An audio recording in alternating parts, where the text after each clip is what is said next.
This was from last Sunday's reading, Sunday of week 42 in our reading schedule.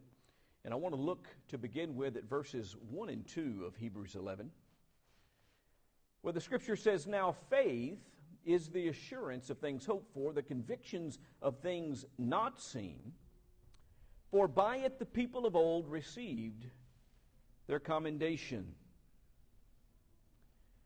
Faith is a tremendous thing. It is a tremendous force in the life of men. It is all important if a human being is to please God. At least that's what it goes on to say in this very chapter, just a few verses further down in verse 6. "Without faith it is impossible to please Him.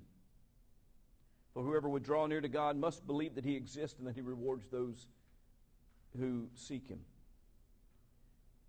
And so we can clearly see that if we are to please God in any way, shape, or form, we have to have this measure of conviction that is being talked about in these verses. Faith is the assurance of things hoped for, the conviction of things not seen, the certitude, the being absolutely convinced that despite the fact that we might not be able to see these things, that they are real, that we might not be able to go and examine these places and lay our hands on them and see what it's going to be like, that it is there nonetheless. Jesus asked the question in Luke chapter 18, 18 and verse 8, "When the Son of Man comes, will He find faith on the earth?" What a question. Will He indeed find faith on the earth? Sometimes Hebrews chapter 11 is called the Hall of Faith by some, or the Hall of Fame of Faith by others, but the idea being that there are this collection of people set forth in this chapter that have a inordinate and almost superhuman measure of faith. Our text explains that by the faith that these people of old had, that they received their commendation. Commendation is an interesting word. It means praise. It means recognition. In the military, people get commendation medals when they do certain things, and so their superiors recognize them for these acts of heroism or these acts of bravery or whatever might have been the cause of the commendation being given. But it's a way to recognize someone who's done something great. That's not exactly how this word is used in this context. It means an attestation of one's character. A manner of life that proves or supplies evidence of one being upright in character. Things that can be seen in the life of people that tell you that's a righteous individual. That's a God-fearing individual. That's a Christian, a disciple of the Lord Jesus Christ. A manner of life that proves the upright character. And there are a number of people of old that are mentioned in Hebrews chapter 11, aren't there? It starts with Abel, and then talks about Enoch and Noah and Abraham and Sarah and Isaac and Jacob. It speaks of Joseph, of Moses, of Rahab, of Gideon, of Barak. It talks about Samson, about Jephthah. It talks about David. It talks about Samuel. It lumps a whole lot of people just under the heading of the prophets. These men and women of old were shown to be of high character by their obedient, righteous behavior. By faith, they distinguished themselves as being children of God. Because they listened to God, and they went when God told them to go, and they did what God told them to do, and they did it how God told them to do it.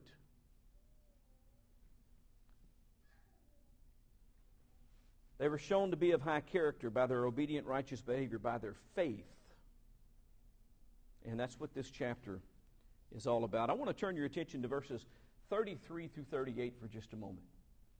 As it suggests that many others did the same thing. He said that time would fail him if he talked about all of the people that were worthy of being mentioned. And then he says in verse 33, of these people who through faith conquered kingdoms, enforced justice. I want you to think about that one right there. Enforced justice. People who just stood up and made certain that justice was done around them. Or maybe look at it like this. People who stood up and spoke out to make certain that injustice wasn't done when they were present. They obtained promises. They stopped the mouths of lions. I can't help but think of Daniel when I read that, and that story about Daniel in the lion's den. They quenched the power of fire. I can't help but think about Daniel's three friends when I read that. And they're being cast into the furnace of fire. Shadrach, Meshach, and Abednego. He says they escaped the edge of the sword. They were made strong out of weakness. I think of Samson immediately when I read that. His eyes was put out. He was in chains. He had been worn down to nothing by poor treatment of his captors. He prayed to God. And as an exercise of faith, he received his strength, and he literally brought the building down on the enemies and destroyed them. He was made strong out of weakness. He became mighty in war. They became mighty in war, put foreign armies to flight. Women received back their dead by resurrection. The widows of Zarephath and Naim come to mind. Some were tortured, refusing to accept release, so that they might rise again to a better life. That last phrase, boy, that's a powerful one. Okay, so what it's saying is that these were people who were followers of Christ. These were people who were followers of God. These were godly men and women who had been captured, who had been arrested, whose lives were at stake, who had the opportunity to escape but didn't escape, and allowed their bodies to be put to death, knowing that they would rise again to something better. I wonder if I would do that. If they came busting through the door tonight with guns and with handcuffs, and they drugged me off for preaching the gospel, and they brought me in, and they tried me, and they convicted me, and they determined that I should be put to death, and I had the opportunity and the ability to escape, I wonder if I would stay.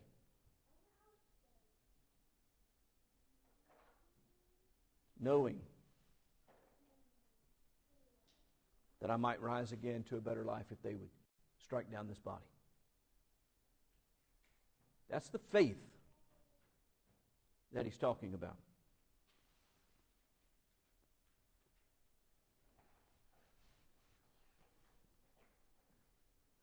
They were stoned.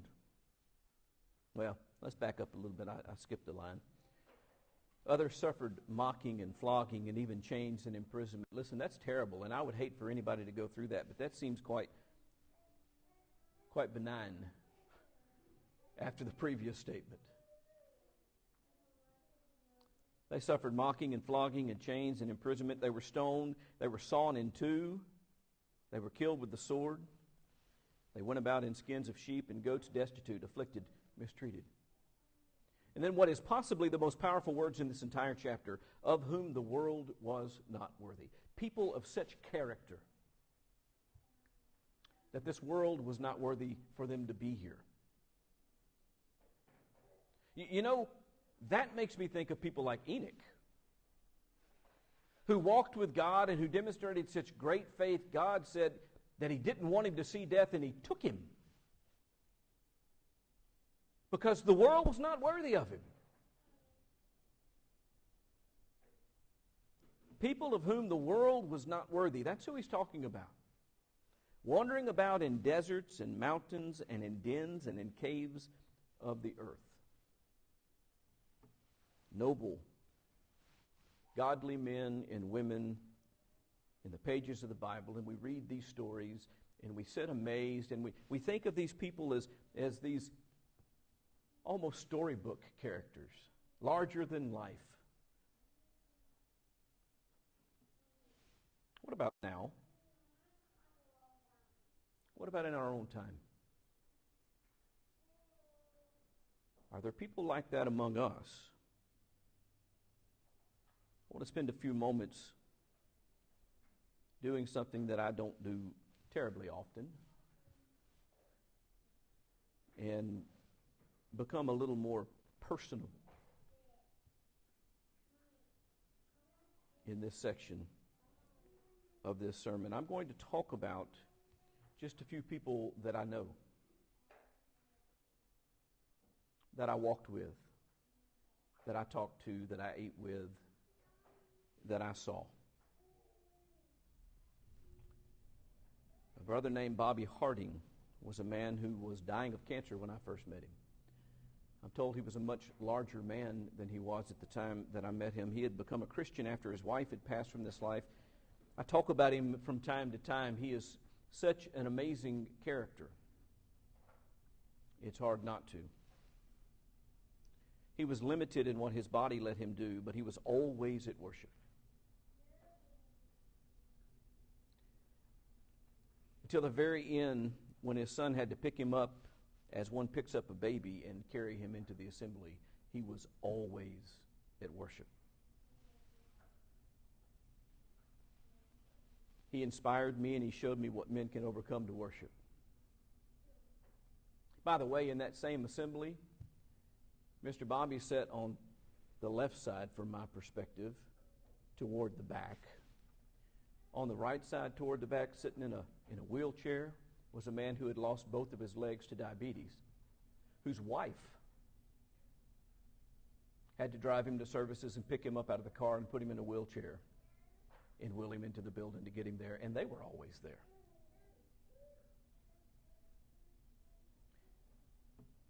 In thinking about these things, it actually strikes me at just how many people I knew in that particular congregation at that particular place who were absolutely amazing, but who most of us at the time thought nothing about.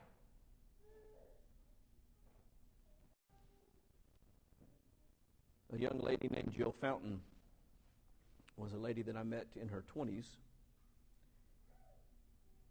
She was a member of the congregation that I had moved to at that time, and she talked to everyone about Jesus. I have no idea what she is up to today, but I can tell you at that time, she talked to everybody about Jesus. She studied with anyone that she could study with. She invited people to the assemblies and was directly connected to the conversion of over a dozen, probably more than 20. I think I counted 24 people at one time in that local church that was directly connected to her and had come into contact with the gospel because of her. The first person I baptized after I moved there was someone that she had started studying with. And she called me up one day and said, "I've gone as far as I can go with this. Can you take over?" And then she supplied her home and her kitchen table as a place for me to meet with this individual and study further with them. She demonstrated and she inspired me to share Christ with people, though sometimes I forget to do that. Sometimes I walk away from situations and I go, I missed an opportunity. I don't think she ever did. A man named Elmer Littlepage, who had suffered from lymphoma in the 1970s when he was in the military, and the radiation treatments that he received from the U.S. Army resulted in severe heart and lung damage. He was totally disabled by this condition. He was on oxygen most all of the day and night just to stay alive. I was holding his hand in the ICU of St. Mary's Hospital in Port Arthur, Texas, when he passed away. Despite all of that, he was the most helpful person to my work in Silsbee of anyone who was there. He introduced me to people that I would have in no way ever had the opportunity to meet. He helped me find people that I had heard about. I would talk to someone else and they would say, oh, well, I know so-and-so. I think they live in Silsbee. I would give him a name. He would talk to as many of the 7,000 residents of Silsbee that he needed to talk to until he found out if they were there, he found out where they were, he found out where they worked, or he found out where they lived, and he would take me to them.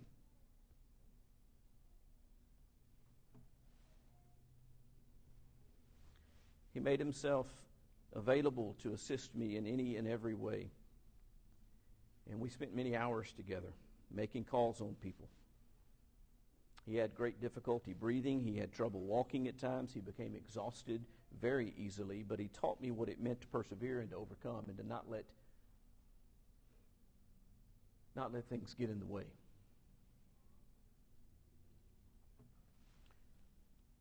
The last person this evening I want to talk to you about, I'm not going to mention his name. He came to the local church where I was at from another congregation, but he immediately engaged in whatever service that presented itself to him. And his love for the Lord was evident from the moment I met him. His prayers are heartfelt. The faith and the trust that he exhibits toward the Lord are literally awe-inspiring.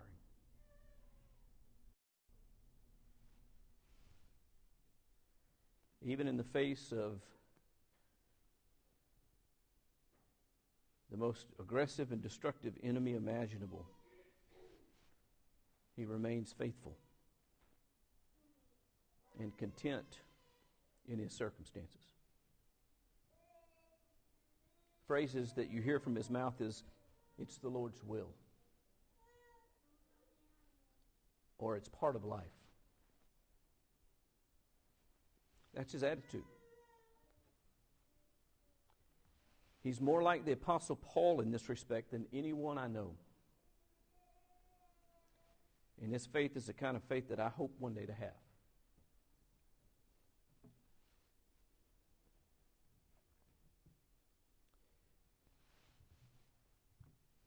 These four people could very easily be part of the list of the people of faith in Hebrews chapter 11. They're every bit as worthy of the commendation that are mentioned of those in the chapter. They're awe-inspiring. They're encouraging. The world is not worthy of them. And they, in fact, do receive their commendation by their faith.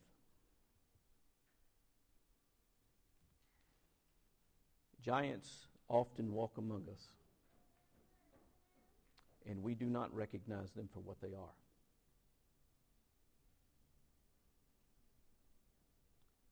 They are just as much giants of the faith as Samson,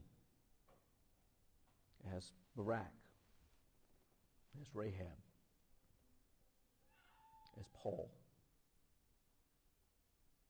They're just as much giants of the faith as David and as Enoch and as Abraham. We sang just a moment ago, Lord, give me the faith like Abraham.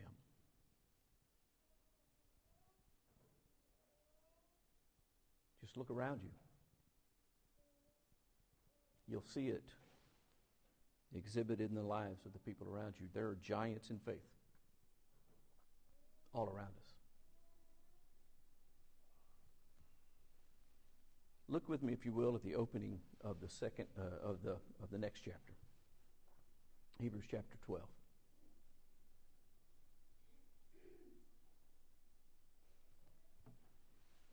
After talking about these people of old who received their commendation due to their faith, this is where the writer is inspired to go. Therefore, because of this fact, because of what you know about these people, because of what you see in their life, because you see that people just like you exhibit the kind of faith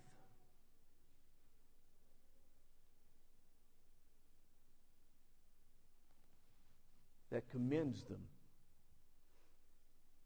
as righteous giants in the world. Since we are surrounded by so great a cloud of witnesses,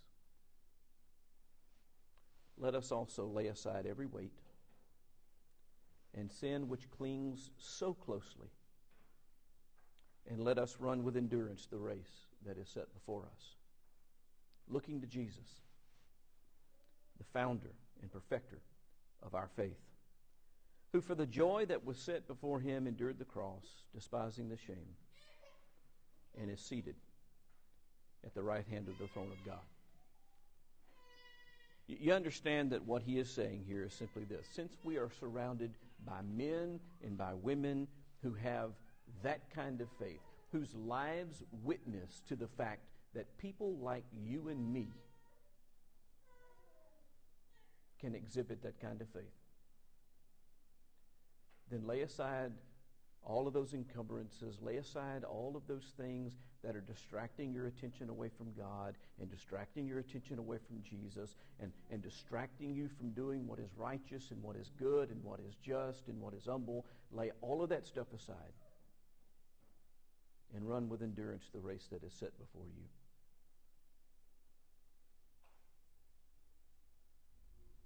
If we'll do that, we may just very well be someone else's witness.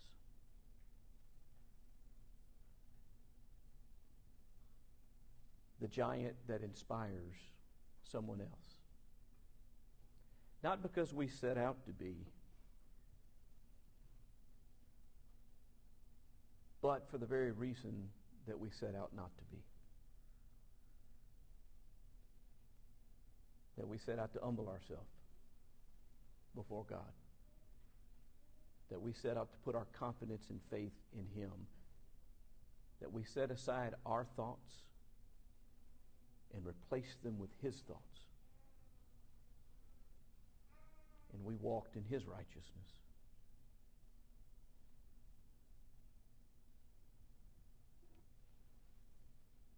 We do that